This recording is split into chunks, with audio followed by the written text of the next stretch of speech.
Dans une des pires mêlées, j'aperçus la grande silhouette de Longflèche qui vacillait puis s'écroulait, une lance fichée dans son large torse. Puis Bumpo, pupille dilatée, toute canine dehors et dont nul n'osait s'approcher à cause de son montant de porte tournoyant, reçut une pierre en plein front. Ne restait plus que John Dolittle, le calme, gentil, paisible docteur, transformé en démon. Soudain, un pan entier de la palissade s'abattit, permettant à la marée Bag-Jagderag d'inonder le village. Au canoë! Fuyez! Nous avons perdu la guerre! Alors que, coincés, le docteur et moi étions balayés et jetés au sol, nous entendîmes le bruit le plus effroyable qui ait jamais agressé oreille humaine. Les cris perçants de milliers d'oiseaux assombrissant tout le ciel à l'ouest. C'étaient les perroquets noirs du continent que Polynésie avait appelés à l'aide.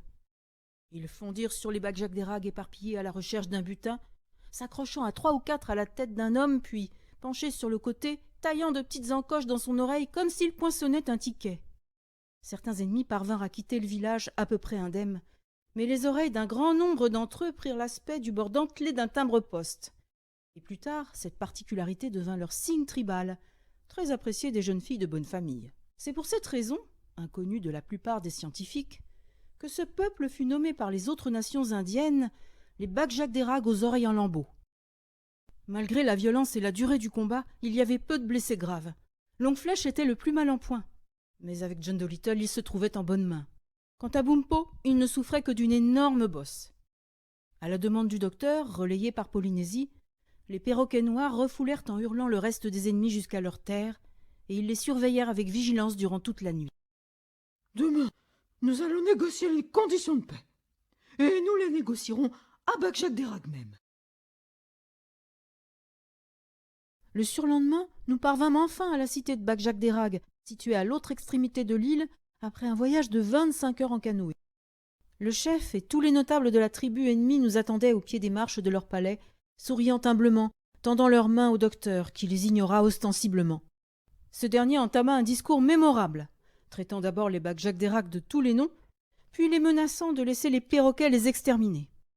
À ces mots, nos ennemis tombèrent à genoux et promirent d'accepter toutes les conditions de paix que nous exigerions.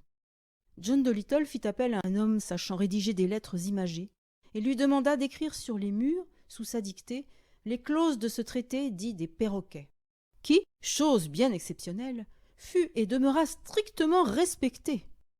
La partie principale de ce très long texte spécifiait la cessation définitive des combats et la promesse solennelle d'entraide entre les peuples en cas de disette ou autre calamité.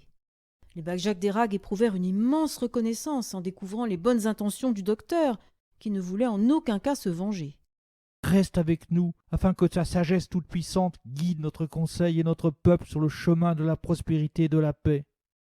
Respectez les termes du traité, et vous parviendrez par vous-même à bien gouverner et à atteindre la prospérité.